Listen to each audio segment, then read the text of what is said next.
There were some times when I was a teenager that heaven didn't sound very attractive to me. I'll just put it out there. In fact, it sounded pretty awful. Let me explain to you.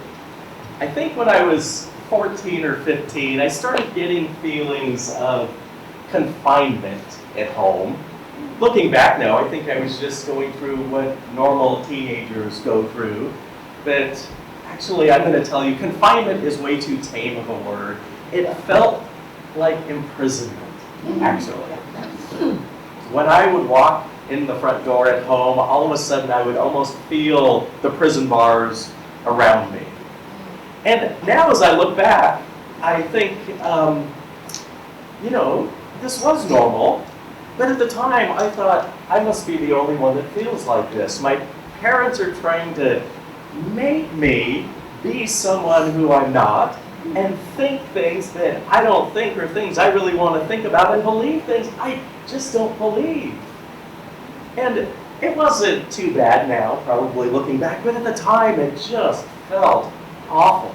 So I said it started around age 14 or 15, and it got worse every year. By the time I was 17, I couldn't wait to graduate from high school and go away to college as far away as possible. It just seemed like I needed some space. I needed some distance. And looking back now, I think my parents probably felt the same thing. They probably thought, I didn't realize how nice this would feel having him just having a little distance from us at the time. But I didn't realize all of that at the time. I just knew that this is how it felt to me. I also was feeling that for a couple years at the church where I had been raised, where at least I attended through junior high and high school. It felt like my church was trying to get me to believe things about God and salvation and life and sexuality and on, things I didn't necessarily believe, but was told, well, you have to believe these things, and you certainly have to say that you believe them if you want to be a part of us. And so it felt like the walls were getting more and more constricting, and the bars of my prison were getting thicker and thicker. And oh my gosh, here's the difficult thing. The preacher would tell us, if we're good Christians, we could spend eternity with our parents and our families and all these people in church. And all I wanted to do was get away. It was not very motivational for me. And when it came to my parents, I thought, one more day with them. I don't know if I can get through it. Eternity? I'm supposed to be good so I can spend eternity with these people that I just can't wait to get away from? Wow. I was a good kid, don't get me wrong. But I'll just tell you, that message didn't motivate me to be better. And as I think back upon that, it has occurred to me that we all have ideas of heaven. And it's been like that for thousands of years. Every person who's ever had a religious thought has wondered about the afterlife. What's it going to be like when I get there? And it also has a lot to do with relationships. Who else is going to be there? What about those loved ones that I really don't want to spend much time with? Well, I have to be like right next to them forever in heaven? What about my enemies? Do I have to love them in heaven? Will they be there? There's all these questions that people have been asking for thousands upon thousands of years. And in the days of Jesus, it was no different.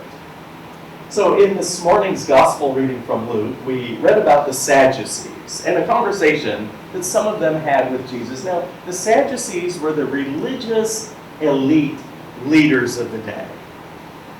And they didn't happen to believe in an afterlife or any kind of resurrection at all.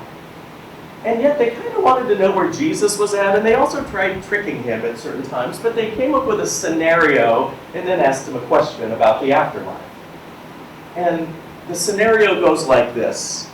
Well, first of all, let me just explain that in the Jewish law and tradition, if you were a man that married a woman, and you died, it was required that if you had any brothers who were unmarried, that they marry your widow.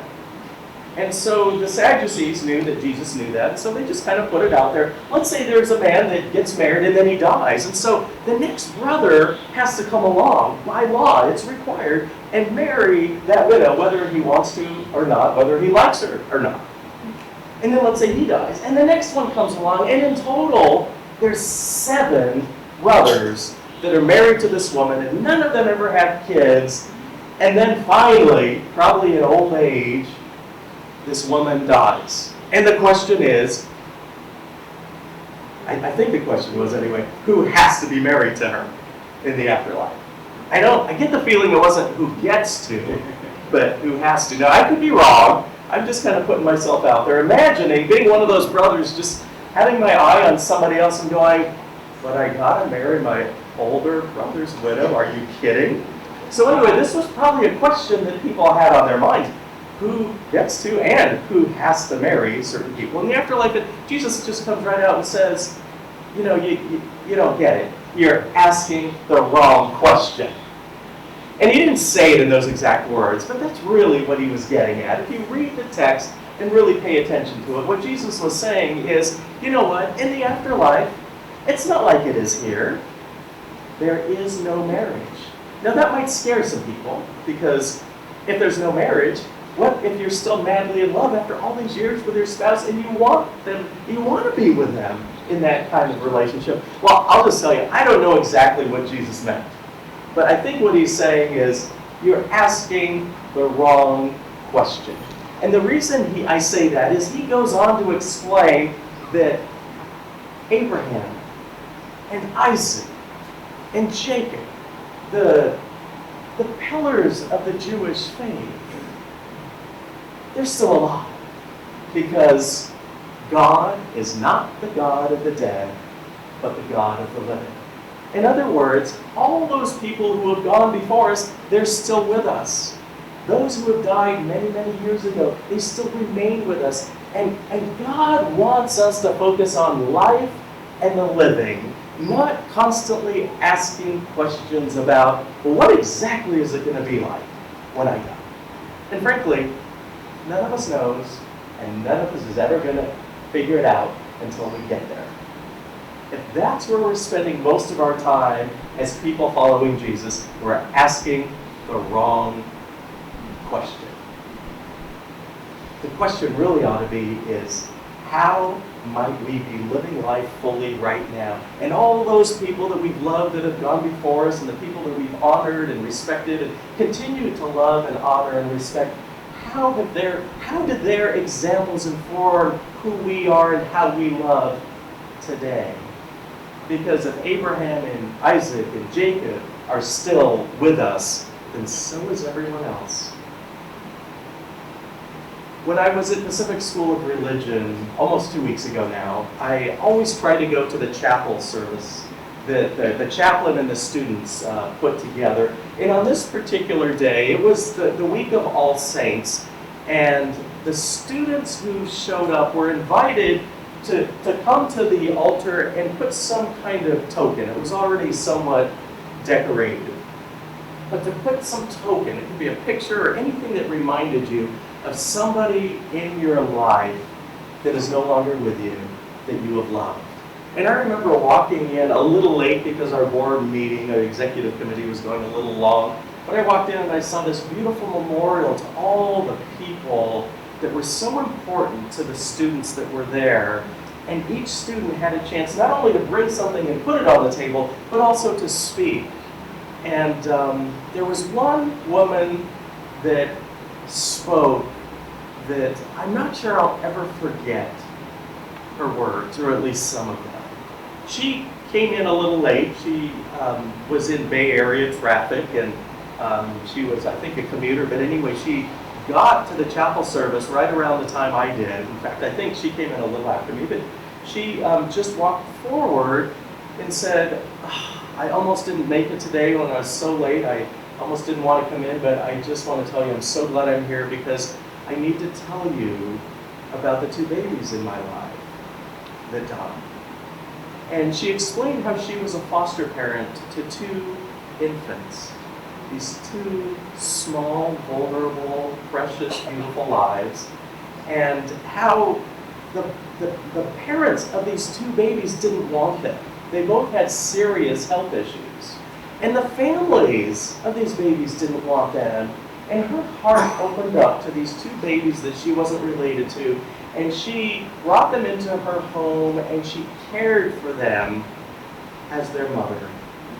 And she desperately wanted to adopt both of them. But it was a lengthy process. She didn't know if it was going to work out, but she started the process. Unfortunately, both babies got sick and died very close to each other. And what really got to me during the service, where I got emotional, was when the families didn't invite her to the funerals of either of these infants that she considered her own. She had mothered them for many, many months, and yet wasn't allowed to grieve publicly like the rest of the family who didn't even seem to care. She kept that inside her until the day of our chapel service. And by expressing her grief, I heard so much gratitude in her voice, as if to say, thank you. This is my funeral for my two babies, right here, in front of all of you that never knew my babies. This is my chance to honor them in a public way, out loud, and to express my grief at just how much these two precious human lives meant to me. I think most of us had tears in our eyes, just trying to imagine the pain of losing two infants and not being allowed to attend their funerals. I can't imagine the pain that must have been like for her. But I also had another thought going through my head. This is a Master of Divinity student. So she's probably been at the school for 3 years already, studying theology and ministry and on and on. And I had seen her before. I've probably seen her once or twice or maybe 3 times during the last 3 years. I had no idea whatsoever the burden that she had been carrying. And I don't think most of the other students or the faculty or the staff knew. Here was this wonderful woman that was just, in a sense, dying inside with the grief that she had. And none of us knew it. And it occurred to me that people around us are often carrying very heavy burdens, heavy loads that they often wonder, will I get through the day? Is it worth it? How can I possibly take one more step? And unless we get to know those people that we see all the time and allow ourselves to be a safe place for them, we may never know just what it is that they're carrying with them. I had the opportunity to actually sit next to this woman at lunch right after the chapel service. I walked into her room and there was one spot available on this big table and it just happened to be next to her. And so I went and I sat down and I just said, thank you for sharing. Thank you so much. That meant so much to me that, you felt good enough about all of us to share that. And she opened up to me and shared even a little bit more of her pain, but how grateful she was just to be able to say, I hurt. I hurt really badly.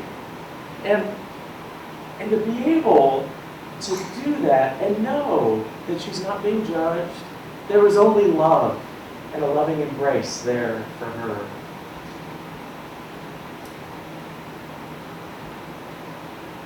I can't believe that so many of us go through life carrying burdens. And I know that if I'm constantly asking, what's heaven going to be like for me exactly, and I'm focusing all my attention there, I'm asking the wrong question. I need to be asking about the heavy burdens that people have carried that are no longer with us, the heavy burdens that people are carrying today, and knowing that In a sense, they're helping to carry me. And the real question for me is, how can I be a safe, open, loving, vulnerable presence to other people so that I can help with their burdens?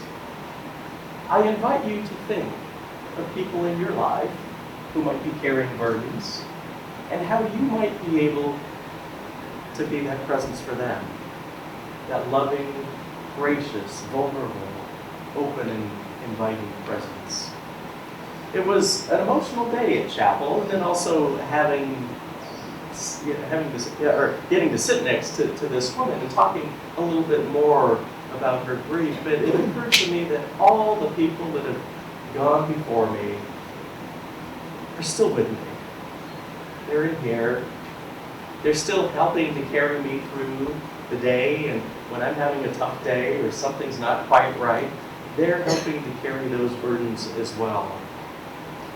And it does remind me that God is the God of the living.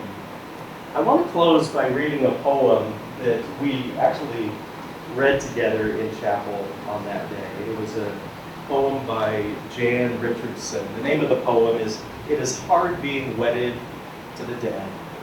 But before I read the poem, I want to tell you a little bit about Jan and how she came to write it. Jan is an artist, an author, a poet, and a United Methodist minister. And suddenly her husband died, that she was madly in love with, who did ministry with her. And as she approached her very first All Saints Day, November 1st, about 6 years ago, or I think her husband died a little over 6 years ago, 5 years ago on All Saints Day, she wrote these words to this poem. Well, actually, I'll read the poem in just a minute, but these are the words that are the background. In the depths of my sorrow, I am learning that Gary and I still have thresholds to cross.